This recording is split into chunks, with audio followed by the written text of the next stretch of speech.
Buenas tardes con todos. Mi nombre es María Claudia Godoy, soy residente de pediatría del Hospital Nacional Hipólito Unanue. El día de hoy vamos a conversar de la epistaxis. Primero que nada, para enfocarnos un poco mejor, vamos a hablar de la anatomía y la fisiopatología. En esta imagen podemos ver, prácticamente la irrigación de todo lo que es la nariz, que es el plexo de Kieselbach. Es una zona muy irrigada. Tenemos acá las arterias principales. Dentro está la arteria etmoidal anterior, la etmoidal posterior y la esfenopalatina. Entonces, esto de acá es importante para ayudarnos a definir lo que es un sangrado anterior versus un sangrado posterior. ¿No? Generalmente cuando hay sangrado anterior es la mucosa está seca, puede ser por trauma, puede ser por irritación o simplemente puede ser idiopático. Versus lo que es un sangrado posterior, que principalmente va a ser por un trauma nasal significativo. Tenemos que saber también que la mucosa brinda poco soporte anatómico para los vasos sanguíneos, por eso es altamente con alto riesgo de sangrado. Dentro de la etiología, en lo que es el paciente pediátrico, la mayoría de veces tenemos causas sistémicas, que son las primeras que tendríamos que descartar si es que es un sangrado frecuente, ¿no? O es un sangrado que se acompaña de algunas otras clínicas, ¿no? Entonces, dentro de los desórdenes de sangrado, podemos tener los hereditarios o los adquiridos, principalmente por trastornos de coagulación, desórdenes plaquetarios o algunas enfermedades hereditarias como lo que es telangiectasias hemorrágicas hereditarias, que es un poco más frecuente. Tenemos que también tener en cuenta si es que el paciente está recibiendo alguna medicación, algún anticoagulante, algún AINE o en este caso también ácido valproico. Y ya un poquito más alejado también lo que es hipertensión, que si bien no es tan frecuente en el paciente pediátrico, ahora ya se está viendo muchas veces cuando son pacientes que tienen alguna otra enfermedad, por ejemplo enfermedades renales o uso de corticoides. Dentro de las causas recurrentes podemos también hablar ya de desórdenes de sangrado, y usualmente pueden estar asociados a traumas, ¿no? Entonces, para nosotros abordar a un paciente que viene con epistaxis, si bien el manejo no es específicamente por lo que es la especialidad de pediatría, siempre tenemos que tener el manejo inicial, ¿no? La evaluación inicial, que es valorar el estado general, si es que ha sido un sangrado escaso o ha sido un sangrado profuso. Podemos aplicar algún tipo de vasoconstrictor tópico también o anestésico previo al examen. Y tenemos que saber valorar si es que el sangrado es anterior o es posterior, ¿no? Por ejemplo, si es que no se encuentra sangrado anterior y solamente se encuentra sangrado posterior, sí o sí el paciente tiene que ser derivado a un otorrino. Entonces hay que tener en cuenta lo que es la edad. No es lo mismo que sangre un paciente un poco más grande que un paciente pequeño. La duración del sangrado, esto lo vamos a poder ver en cómo está el paciente, no si es que algún lado del triángulo está afectado, por ejemplo, si es que ya es un sangrado un poco más significativo, si es unilateral o bilateral, si es que hay sangre en la cavidad oral o es que a veces ha vomitado. La mayoría de niños que tienen un sangrado por un tiempo significativo pueden presentar vómitos, y esto puede también a la misma vez alterar a los papás porque piensan que están vomitando sangre cuando es la propia sangre de la nariz que está botando, ¿no? También hay que tener en cuenta lo que es historia de cirugía, síntomas asociados, si es que hay quimos, y recordar siempre que primero vemos lo que son el examen físico primario, pero también tenemos que ver ya si es que el paciente tiene quimosis, ¿no? Si es que hay algún trastorno de coagulación, si es que de repente también ahora que es verano puede ser, si tiene fiebre, patomegalia, también puede ser dengue y que se está presentando como un dengue hemorrágico, o en el caso de que el niño tenga hipoacusia o trismos o adenopatía cervical, un poco más alejado ya, carcinoma nasofaríngeo.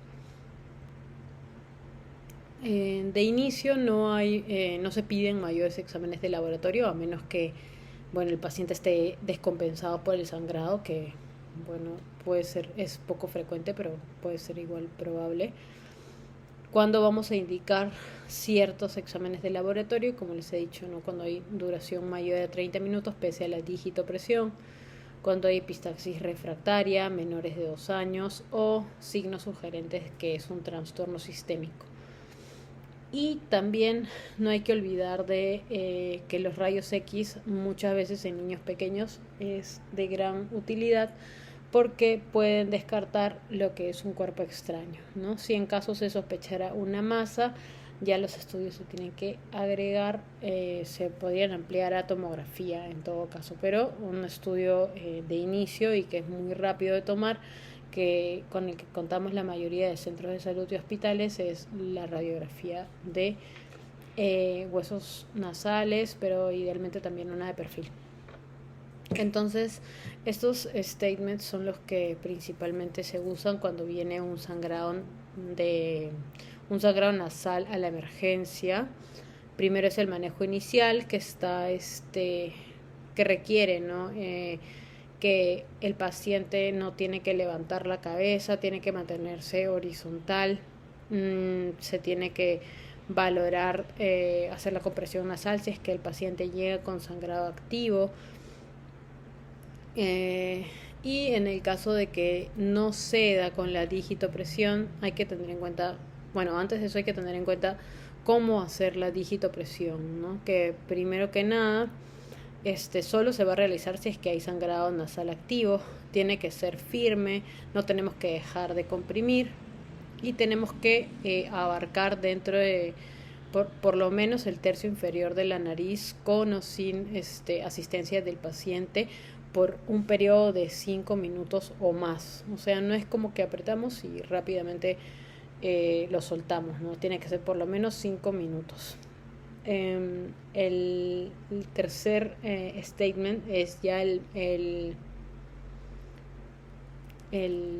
taponamiento nasal, que principalmente se va a dar cuando ya hemos encontrado la causa del sangrado, ¿no? Entonces, si es que hay sangrado activo que ya no cede con la compresión nasal, tenemos que proceder a hacer el taponamiento nasal.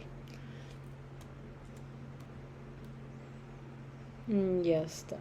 Obviamente estos pacientes tenemos que tener en cuenta que son pacientes que tienen alto riesgo de sangrado, que generalmente pueden estar usando algún tipo de anticoagulación o algún tipo de medicaciones antiplaquetarias. La mayoría de pacientes que tienen sangrado nasal simple cede con la digitopresión. Y hay que tener en cuenta que si es que decidimos realizar de emergencia un taponamiento nasal, sí o sí el paciente no se puede retirar el taponamiento por sí solo. Y se tiene que indicar qué día el taponamiento va a ser retirado. O sea, dejarle indicaciones claras al paciente que no es que simplemente se va a ir con el taponamiento y que no va a regresar, ¿no? Porque eso también es un alto riesgo de infección. Dentro de los factores de riesgo, tenemos que igual avisarle al cuidador en este caso que puede aumentar, por ejemplo, la frecuencia o la severidad del sangrado, generalmente con antecedentes de pacientes que tienen ya desórdenes de sangrado, que tienen uso de anticoagulantes o antiplaquetarios. Y idealmente, una vez que se ha calmado la emergencia, el paciente se tiene que programar para una rinoscopía anterior para poder encontrar la locación del sangrado, ¿no? Si en caso fuera anterior, generalmente al momento de la rinoscopía, el otorrino tendrá que remover algunos coágulos si es que están presentes, para poder encontrar la causa oficial del sangrado. Dentro de lo que es el manejo, también hay que ver principalmente si es que se puede hacer una endoscopía nasal, pero esto ya se va a hacer por manejo del otorrino.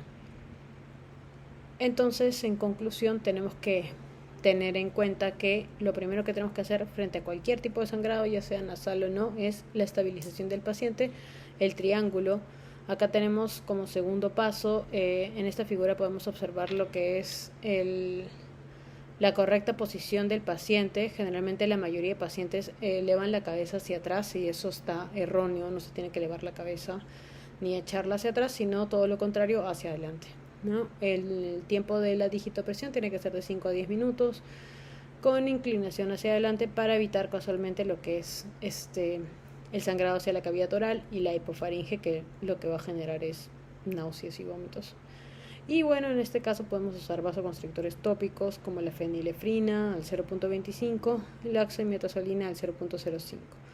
La dosis es más o menos de 20 microgramos por kilo hasta 25 kilos. Y si pesan menos de 25 kilos, diluir al 0.12%.